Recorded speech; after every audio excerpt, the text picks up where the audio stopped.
Hello, powerful one. Welcome to this edition of Inner Growth with Osezuah, Elimihe. Today, let's talk about letting go. How well are you able to clear the path of your desire? You see, the ability to let go is the ability to let good. More often than not, our pasts are the blocks that are preventing our present from being fulfilled.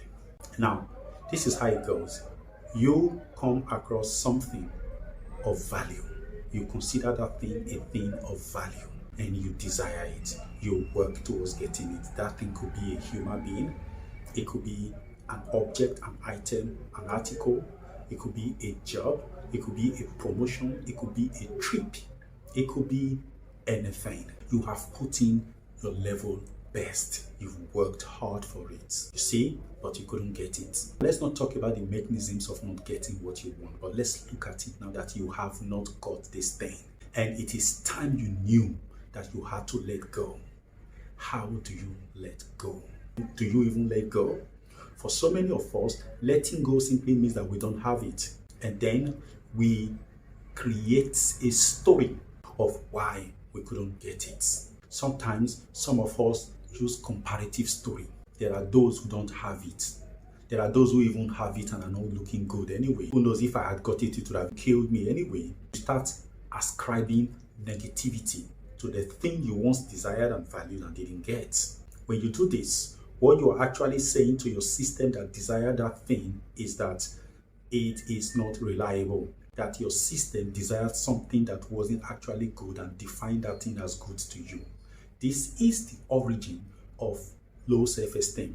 Because when your system feels that you, the commander-in-chief, cannot trust it, do not believe in its capacity to be right, then its responses to your future desires will be from the perspective of low self-esteem. Do you know what it means when you have a person, a staff, or a child, or a spouse, somebody that is junior to you in a relationship, and you keep criticizing this person? Whatever this person does is not always good enough. You know that over time, this person will not be in a position to make independent decisions. The person will always seek buy-ins from others before this person does anything, because this person doesn't want to feel the brunt of your attack. People who are often criticized do not put in their best in anything that they do. In the same way, a mind, a human system that is often criticized, that is often defined as erroneous by its owner, will never have that confidence to make proper desires in the future. This is where the idea of vacillating in the face of decision comes in. I urge you to understand this fact, that the doer in your system is not you, it's the mind.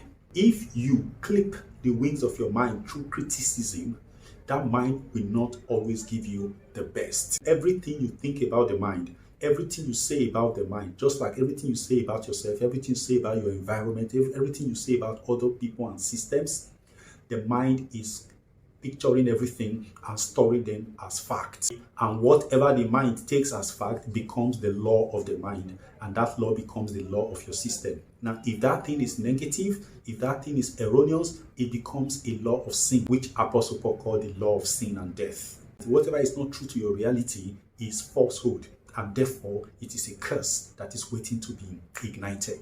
And my friend, you do not use negativity to let go what you couldn't get. Don't judge the thing adversely. Because you couldn't get that thing doesn't mean that the thing is bad. There are two possibilities in your not being able to get it. One, you didn't commit fully enough at the right places. People sometimes think that to get things, they must commit at the level of physicality, at the level of action, at the level of the external. That is your works, you're going out, you're making actions, you're making requests, all of those things. It's not always so. The best student is not the one that reads the longest. The best student is the one that reads and assimilates faster. Fast assimilation, the ability to think on one's feet, is ingenuity. So it's not the longest reader that wins it. All right? What counts is how well you manage, how well you arrange your faculties. Okay? So your effort not succeeding outwardly is actually a byproduct of how well you arrange your inner faculties. Because people do not respond, and things externally, life generally, does not respond to your comments, your verbal comment, your intellectual, your conscious comments. What life responds to is your subconscious, unspoken comments. These are most powerful of all. Okay, body language, mental language, environmental language. These are items of language that reality responds to. You are a magnetic being. You magnet things to you. Words do not magnet. Emotions magnet. When your emotions are loaded with positivity, self-worth, mental health, possibilities, with healthy attitude to life, to the things you desire, without you being beggarly, what happens is that things easily, effortlessly flow towards you. And then again, when you have arranged your system in such a way that it can only desire things that are good for you, that are healthy for you, then when you go out to make a desire, it means that thing and you are connected. It will be little effort that brings the thing to you. And when all these are not in place and you go fighting, trying to get certain things and they don't come to you, please, my friend, don't destroy that thing you couldn't get. I've seen men who couldn't get certain women.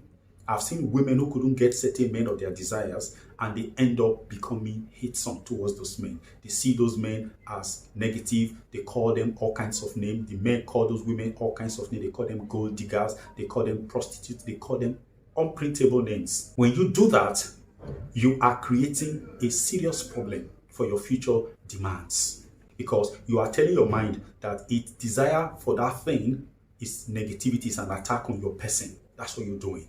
So let go is an art that you have to practice. When you can't get anything after all your effort and it's gone, first of all, healthily release it. Just open up and say, thank you for the effort. We tried, but we couldn't get it. There are better times ahead. Oh, it would have been a good thing if we got it, but we couldn't get it. Cool, it's all right. Speak no evil of that which you once loved because you couldn't get it. Ascribe no negativity to that which you couldn't get because you couldn't get it. These are some of the secrets of life, some of the ways of life a lot of us are not privy to, and hence we are finding ourselves running in cycles, looking for change, and we're not able to achieve those change. We feel stuck. That is the beauty of life.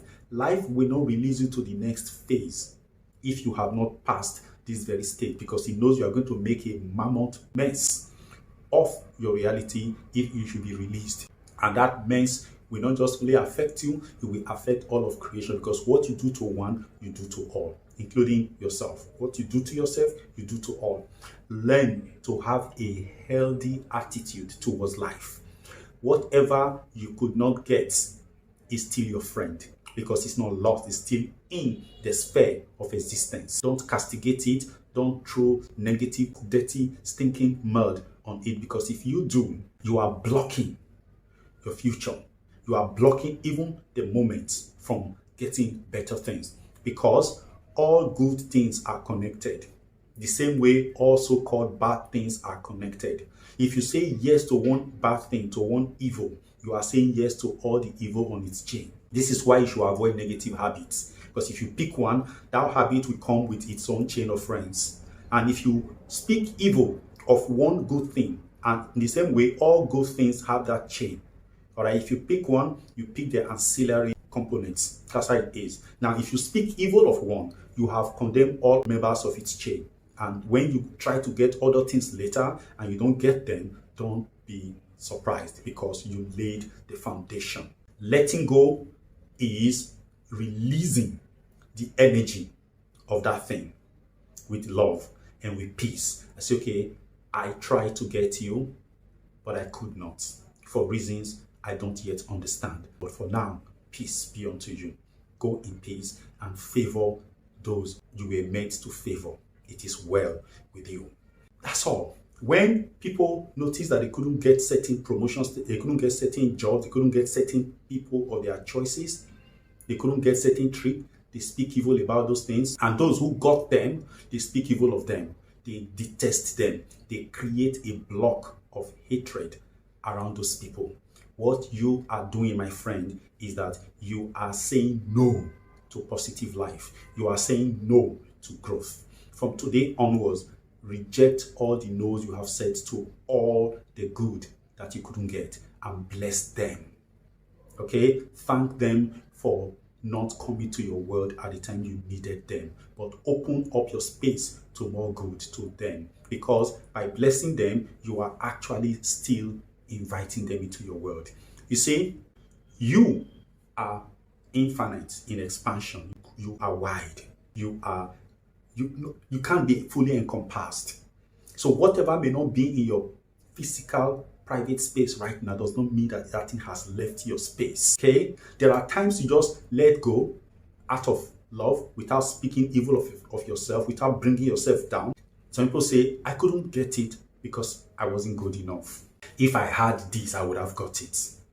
Some people say, oh, if I had a better car, if I was wearing better clothes, if I was living in a better house, she would have fallen for me. The lady will say, oh, if I had certain wig on, if I had done my, if I had done my facials, if I had this particular kind of fabric, if I had dressed in a certain way, or if I had a car, if my father were this, if I had money, this guy would have fallen for me.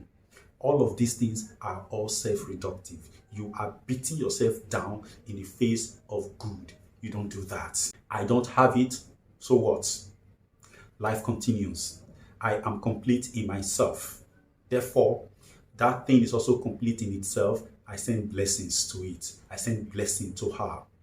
Let go and let good in. Letting go is one, speak no evil of that which you couldn't get. Speak no evil of the possibility of having it. Say, if I had had it, who knows? It would have killed me. Who knows? It's just like that fox that tried to get an apple. That fox tried all things to get the apple. Spent hours on it, but he could not get it. And he said, let it go, Bo. What's that? Who knows? It's probably filled with worms. After all, it's not worth eating. And he walked away. That is not the attitude. You're looking at that apple, couldn't get it after all the effort. Oh, good. All right, I couldn't get it. Fine. Maybe it's not its time to be eaten. Maybe it's being reserved for someone else, someone who needs it more than I do. Don't say someone who is better than you. Someone who needs it more than you do. Wants it. And you move on. Don't ever cast yourself down in the face of lack or in the face of not getting. That is not gorgeous. It is not helpful. The occasion of not getting what you wanted should not be an occasion to put blockades, to put clogs on the path of goodness in your life. Understand that and live life in that light. I am Osezuah, Anthony Elimihe. You know me. I am in the game of helping you grow from inside out. That is the dream.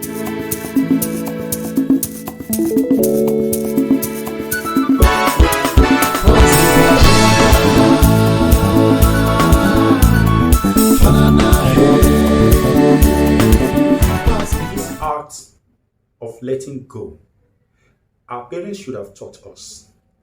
Even the schools we attended could have taught us. They should have been the hidden curriculum in all the things they taught us, but somehow they escaped. And the way we were brought up with being punished for not doing things right also told us that when we don't get things, we are not good enough. That's what it all means. And we have taken that to our adulthood. Therefore, when we attempt to get certain things and we don't get it, we feel that not getting that thing defines us. It means that we are inferior to the things we did not get. Some who have been raised on the other corner of low self-esteem, they call it high self-esteem. They say that thing is not good enough for me, that's why I didn't get it. That thing is negative, that thing is low. Oh, he is a womanizer. Oh, she's a whore. She is this. That is why I couldn't get it. If I had taken that trip, maybe the plane would have crashed, I would have died. I would have been poisoned if I got to the hotel, and all of those things. Who knows? There could have been a terrorist attack. If I have, they start coming up with all kinds of negative computations. That is not the way to gracefully let go. The best way to let go is to make peace with that you couldn't get. That is just the reality. So at the end of the day, my friend, Letting go is an art. You have to practice it. The two things you must note: one, don't beat yourself down. Don't make yourself inferior before that which you couldn't get. Two, don't beat down the thing you couldn't get. Honor, respect it with dignity. Let go with a sense of dignity. And I tell you what, it will come back to you after many days. Remembering one thing: all good things are in a chain relationship. If you pick one, if you say yes to all. If you say no to one, if you condemn one, if you castigate one, you are castigating all. Don't be surprised that you begin to have a domino of negativities, of not being able to get so many other things along the line because you have beaten down, or you've beaten yourself down over just one good thing you couldn't get. Some people have begun to have disrespect for women, for men, because of the beautiful, the gorgeous women and men that they couldn't get. In order to be safe inside, because they are hollow, they have low self-esteem, they spoke evil of those people. They created an evil imagery of these people, and then it colored their lives in respect to these things. The same way people who have tried their best to make money, they couldn't make money, speak evil of money. Speak evil of money. It is a negative mechanism that we put in place to give ourselves a sense of peace for not getting the things we love. That is not how to do it. Don't continue that if you'll be doing it, and make peace with all of them. If you have spoken evil of good things that you couldn't get in the past, what should you say right now, having known this? Is to say, I accept that I have not gracefully let go when I should have let go in the past. Today, every good that I have striven to have but couldn't have, I now release them with peace. I send them love. I send them I send them love. I send them peace. They deserve to be what they are, not to be what I define them to be. I am fulfilled without any of these things. My life is beautiful as is. I am worthy of every good in life. The situation of not having does not define me. The situation of having also does not define me. I am pure and above all desires and needs. Have a healthy relationship with life. Have a healthy relationship with things, with energies around you, and your life will be healthy and tip-top all the time. Your life will be healthy and beautiful all the time, because you are worthy, healthy, and wealthy. God bless you.